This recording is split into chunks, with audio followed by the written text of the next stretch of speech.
एक दिन सुबह 24 साल का रोहन अपने फोन में एक नोटिफिकेशन देखता है, credit card bill due 45,000 rupees. उसका दिल तेजी से धड़कने लगता है। उसकी सैलरी है सिर्फ 30,000 और बिल उसके पूरे महीने के खर्चे से ज्यादा। वो सोचता है ये कब हुआ, मैं तो बस थोड़ी सी शॉपिंग करता था, EMI पे फोन ही तो लिया था, कैशबैक के चक्कर में थोड़ा ज्यादा खर्चा कर दिया। लेकिन अब वो एक ऐसे जाल में फंस चुका है जहाँ से निकलना मुश्किल है। ये कहानी सिर्फ रोशन की नहीं है, ये इंडिया के आज हर यूथ की कहानी है जो आज इसी क्रेडिट कार्ड के ट्रैप में फंस चुके हैं। स्वागत है आपका इस डॉक्यूमेंट्री में, जहां हम खोलेंगे क्रेडिट कार्ड्स के पीछे का सच। ये छोटा सा प्लास्टिक का टुकड़ा कैसे बन गया है एक बहुत बड़ा स्कैम। आज हम बात करेंगे हिस्ट्री से लेकर साइकोलॉजी तक, बैंक्स के गेम प्लान से लेकर कैशबैक तक। तो तैयार हो जाइए क्योंकि ये सफर शॉकिंग, इमोशनल और आंखें खोलने वाला होगा।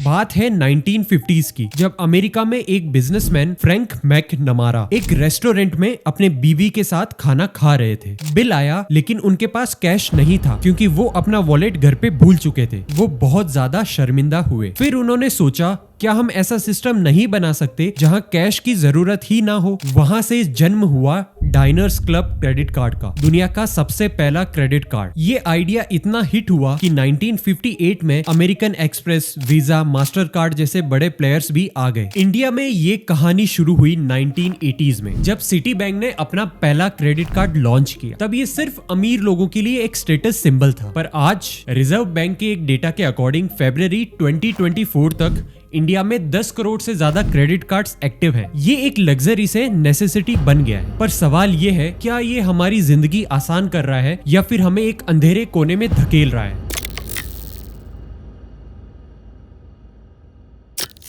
चलिए एक रियल लाइफ एग्जाम्पल से समझते हैं। नेहा 26 साल की एक MNC में काम करती है। उसने एक नया आईफोन लिया 80,000 रुपए का। शॉपकीपर बोला नो कॉस्ट EMI पर ले लो, इंटरेस्ट भी नहीं लगेगा। नेहा भी खुश हो गई। उसने सोचा 10,000 रुपए ही तो देने हैं 8 महीने तक। पर जब मंथ के एंड में बिल आया तो उसमें छोटे छोटे चार्जेस जुड़ चुके थे। Total cost 88,000 rupees. ये है नो कॉस्ट EMI का सच। एक सर्वे के मुताबिक इंडिया में 60% से ज्यादा जेन जी अपनी सैलरी का एक बड़ा हिस्सा क्रेडिट कार्ड के रीपेमेंट में देते हैं। एक लड़का करण 23 साल का, जो हर महीने 20,000 कमाता है, लेकिन 15,000 उसके क्रेडिट कार्ड के बिल में चले जाते हैं। अब वो सोचता है 5,000 में मैं क्या करूं, रेंट दूं या फिर खाना खाऊं। ये कोई अकेले करण की कहानी नहीं है। RBI के फिगर्स के मुताबिक 2024 में क्रेडिट कार्ड्स के स्पेंड 220 बिलियन तक पहुंच गए। E-commerce, bill payment, online shopping या फिर कोई भी छोटा मोटा खर्चा आजकल दुनिया सिर्फ क्रेडिट कार्ड से कर रही है। और इसी चक्कर में ये जनरेशन अपने ही हाथों से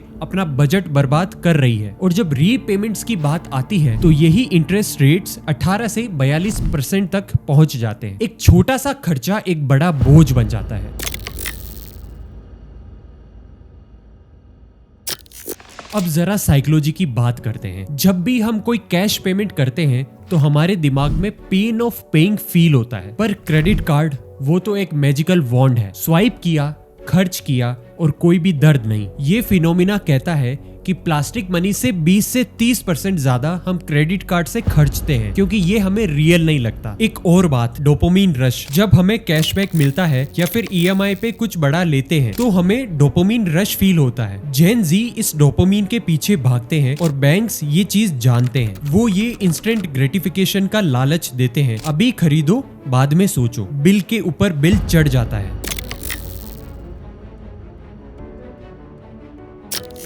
अब सवाल ये आता है, बैंक्स हमसे डिफॉल्ट करवाना क्यों चाहते हैं? सिंपल आंसर है पैसा। हर बैंक अपना 40 से 50% रेवेन्यू क्रेडिट कार्ड्स के इंटरेस्ट से कमाता है। जब हम फुल पेमेंट नहीं करते और मिनिमम बैलेंस देते हैं तो बाकी रिमेनिंग अमाउंट पर इंटरेस्ट लगता है। अब बात करते हैं कैशबैक की। 5% cashback on Amazon, 10% on Flipkart. सुन के कितना अच्छा लगता है, पर ये एक बहुत बड़ा स्कैम है। एक स्टडी के मुताबिक कैशबैक के चक्कर में लोग 15 से 20% ज्यादा खर्च देते हैं और वो कैशबैक सिर्फ पॉइंट्स में मिलता है जो कुछ दिन बाद एक्सपायर हो जाता है या फिर शर्तों के साथ आता है, like spend 10,000 and get 500 off. तो दोस्तों, ये प्लास्टिक का टुकड़ा एक कन्वीनियंस जरूर देता है, लेकिन इसी के साथ एक डेट ट्रैप भी। आरबीआई कहता है कि क्रेडिट कार्ड के यूजर्स इंडिया में 10 करोड़ से ज्यादा है, लेकिन कितने लोग इसके डेट ट्रैप का शिकार हैं वो कोई नहीं बताता। लेकिन इसका भी रास्ता है। बजट बनाइए, कैश यूज कीजिए, ईएमआई के चक्कर में मत पड़िए। लेकिन सवाल ये भी है, क्या हम सच में इससे निकलना चाहते हैं, या फिर ये इंस्टेंट ग्रेटिफिकेशन हमें इतना पसंद आ गया है कि हम इसके साथ जीना सीख चुके हैं? ये सवाल मैं आप पर छोड़ता हूँ। कमेंट में जरूर बताना, क्या ये क्रेडिट कार्ड आपको कंट्रोल करता है या आप इसे।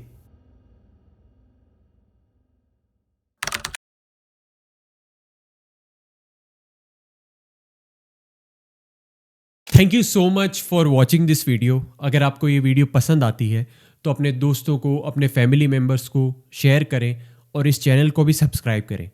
Once again thank you so much. Jai Hind.